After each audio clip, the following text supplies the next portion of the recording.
Hello everybody. Hello? Hello, nice to be back again. We're remaking this film basically because the last time we filmed it, we had a lot of glare off the glass.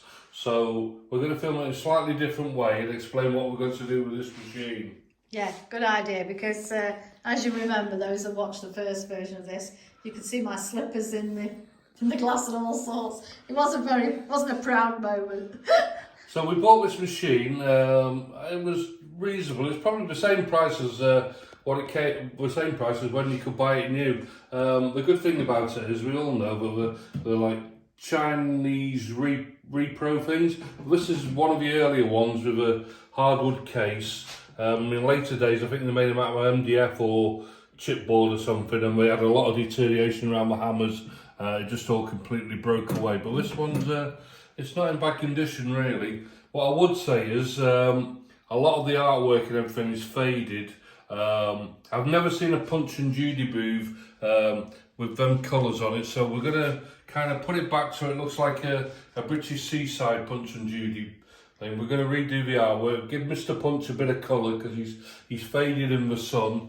And if I open it up... Yeah, I was going to say, actually, I didn't want to interrupt you while you were in the swing of things, but because of the glare we've still got on the glass, if you open it up, you can see the colours properly then, You can see originally where the sun has faded. Originally it was orange. Looking at the brochure, I think... Here, look at that. Yeah, that's the difference. Demarcation line. The sun has got to... I think this was in yellow originally and then an orange or It's vice sat out versa. somewhere, hasn't it, or near a So, light I mean, the sky colour doesn't look too bad, but the red one's putting back in here. Was it red or was it like a pinky colour? No, I think it was red originally because this is... If you look on the booth, it was red. Oh yeah, I see. But it's got a thin layer of perspex, so we'll take that off, put red and white stripes on, give it a nice name across it. It's quite a nice little design. It's like a Celtic look on it, actually, but it doesn't really look like a traditional Punch and Judy booth, does it? Basically what it is, it's on a 2p play at the moment, which is all right. So what we're going to do, these rails, I'm going to slightly extend them because all our machines work on an old penny or an old penny token. These ones here just move. Yeah, so if I just grab a 2p, because we haven't done anything with it yet, you can see I can put it in the slot, and you can see it go down there, down the chute, and it goes onto the kicker, and you pull it back, and then it fires the thing. But when the window's open, it hits me. What I don't like about the design is you can kind of get the camera down there, right, and well, it's fed by a cable, it is, and they've just drilled a hole through the wood, and basically wants like a bit of a ferrule or something. Is that the end of this bit here? Yeah, but I mean, I think the wire's been replaced, so we're going to sort that out, so it'll run a lot better. We can put a bit of grease on it, and Judy goes she's a bit creaky at the moment. She's not very free looking, either. No, so... Bless her heart, look at that for a nose. Yeah, so you can see her going up and down when you pull the hammer up and down, you see. Yeah. But she doesn't run very smoothly, so I'm going to sort all that out. Like I say, put a bit of colour back into it, take the back flash off and repaint it, and just replenish the beaks and that, probably put a few starfish on these bits, give it a bit of colour, make it look a bit more traditional. But for the money, I'll be honest with you, it's quite well built, to be honest. Well, I think these will start going up in price because obviously as the older machines become rarer, people are going to want an entry point, aren't they? Yeah, the other thing I want to get rid of as well, because when you look in, you can see the crack on here.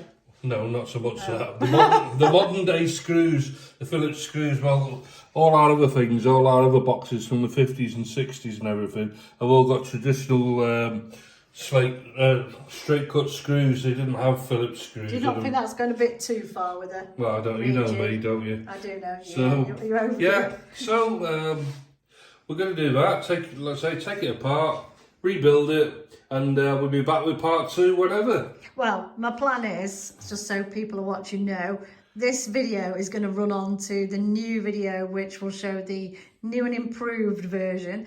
So if you just hang about for a second after we say ta-ra on this part, the new and improved version should come to you soon. Don't forget to like us and subscribe, please. They're not going, love. They're staying on the video. Oh, right. Yeah, sorry. I'll see you all in a bit. It's part of YouTube, that's what you've got to say. Stay around, folks, for part 2. Bye. Bye.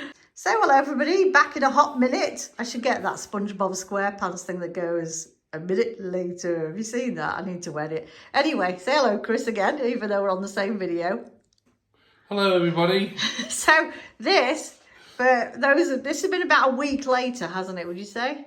Yeah, probably exactly a week actually. And we've tried to get it. We've got this little lamp here. Hopefully, it means it'll take the glare away.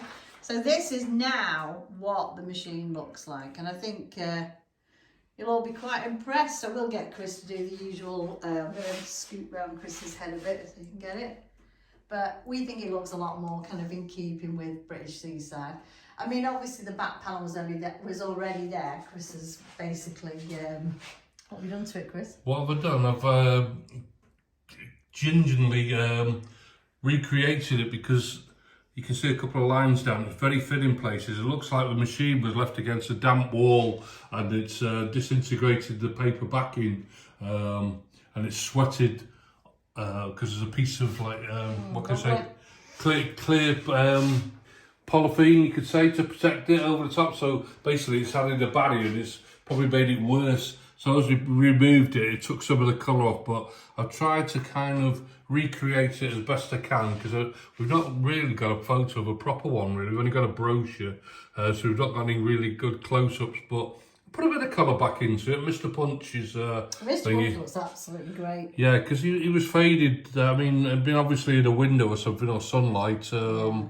Yeah, and like I say, I mean, Miss What's name? She never looked great, did she? What I mean, she always looked a bit fearsome.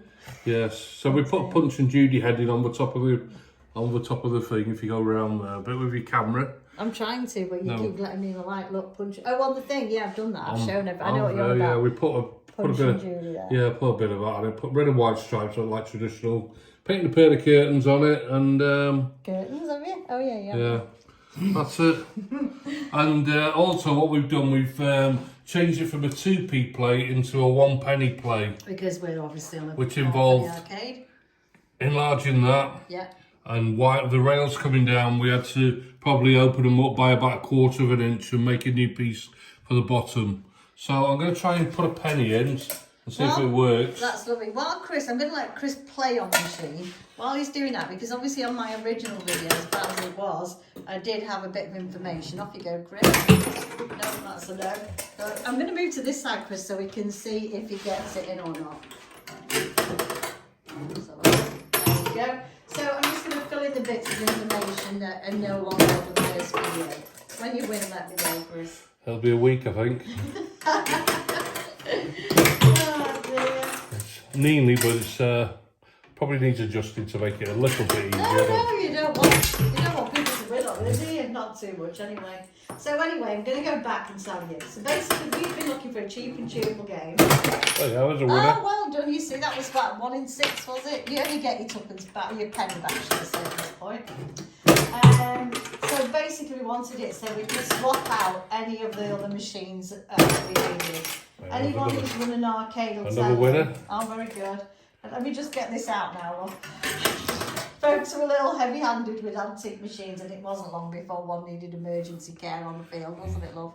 So this is the perfect swap out, I think. So, you know, if the machine doesn't work, we can just take it out. Chris can bang it on the side. We don't bang machines. Nice and light to carry as well. Yes, it is nice and light. Now, I'm sure we'll get a few diehards saying we shouldn't have gone this far in repaint, but I should stress this was a retro kicker machine made by Nostalgic, sometimes seen as Nostalgia Machines Limited. Chris is just opening it so we can have a really good look. Here's actually, if you let me have a look at that, Chris. Move that to there. There you go. Yeah, so it's Nostalgia, but you do see it sometimes listed as Nostalgia Machines. It was a company run by Nigel Crew of Wolverhampton, which began in 1995-ish. The machines are all manufactured in China, but as you can see, this has got... It's a hardwood cabinet. This is one of the early ones. Oriental, isn't it? They went over to chipboard in later years, and I think that was the downfall of them, to be honest. Well, I think by that point, wasn't it? About 2011, I think the general decline in penny arcade machines, wasn't there? It's only taken an uplift with the trend of everything vintage, I would imagine, Chris. Yeah, so I mean, there is a football version of this as well, but with us being traditional fairground, we thought, let's get one Punch and Judy, because that's a bit more... To be fair, the hammer and everything works really well on it. It's quite well built, you know. Oh, so well, that's probably a better picture for you. yeah, and just show you Judy going up and down as you... Oh, hang on, come on. Yeah, there she pops. She's so freaky looking, that's something, but Punch definitely got the better paint over job there. So he has a leg that kicks out when... Yeah, because we had a bit of string somewhere before, didn't we? I think that's all been There's a bit of wire it was. A bit of wire, yeah. We've sorted it, cut it and replaced a bit of it. Yeah. So that's basically what happened when we caught it. Oh, that was a winner, I think. Oh, it was, yeah. Didn't get blinded by it. Yeah. The thing is, there's still plenty of these around, aren't there? You can still pick them up quite easily, I would have thought, and quite good prices, I think. Yeah. But let me know, do you own a nostalgic machine? You know, I know they did a Winnermin, a clown, Fun at the Fair, and a smithy machine, which I do quite like. Look how far you're not so keen on, are you, Chris? No. I love it though. I think that, and I always get my way, don't I? So we've taken a fair bit of money there. So if you had to guess, how many wins in one would you say? Are we going to be minted having this on the arcade? I'd say probably 1 win in 6, probably something like that. Yeah, that's pretty yeah. good odds. That pretty good Yeah. odds.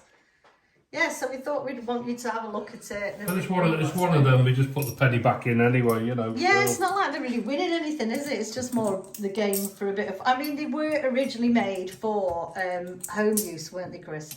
I don't know, was it? They were actually, yeah. It says on them, I think, made for home use. But we've been to a few penny arcades knocking about, haven't we? We went to the one in Folly Farm, and we've been to the other one in Bingley, I think. Yeah, and the one what was in Southport Pier. Yeah. I think they've all had the first and year. And they've all had one of these, and always we see people on them. Even Wookie Hole's got one, I think. I think they have. So really, you know, considering, you know, they're a kind of retro machine, they work pretty good in the wild as a proper, you know, business machine.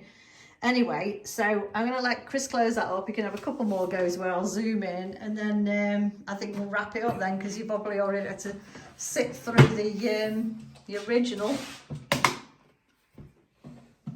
You've taken the wall brackets off, have you? Do you have wall brackets on, or am I forgetting things? No, I took the ones they provided with us. I've got to change them to the ones we have, because we have a rail in the arcade, everything hangs off. So... yeah, basically I've stained the back of the cabinet and the inside and that. Tried to get rid of the damp, what it was, you know, so... yeah, another lucky look at winner. that, you see, is this one in 6? I'm going to count this now. Just turn around so you can see it again. This is out of 5 pennies, sis. 5 pennies is this.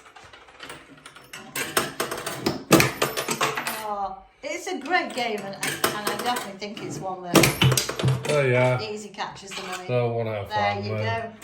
Yeah, so I'm going to finish off and just say, you know, thanks very much for... Bye-bye, everybody. For money. You're going into Punch and Judy work now, are you, Chris? Eh? Yeah, get me swazzle out. Yeah. Oh, that Punch. I don't think you needed to with that impression before. You're funny, aren't you? Anyway, just want to say a quick thank you to the Penny Machines community. I'll put the link in the description. They've been really helpful with all this bit of information for us.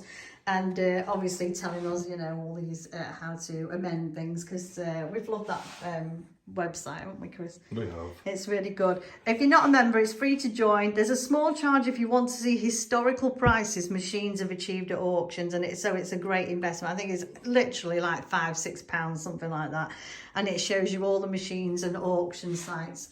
And I think it even includes elephant auction prices as well, which is handy. Right, well, I think that's about it. If you've got one of these machines, let us know. What do you think of Chris's repaint? Do you think it's... well, you did my ball patch. Oh, it's a repaint. Yeah, I haven't videoed your ball patch, Chris. I've been quite kind, yeah.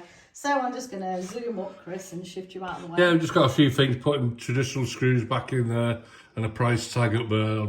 I mean, I think traditional screws is probably a bit too far, but... No, it's not. I don't like Phillips rings, you know. They never had them in the 60s, did they? Anyway, well, let's wrap this up for this poor viewer. So, ta-ra, Chris. See ya.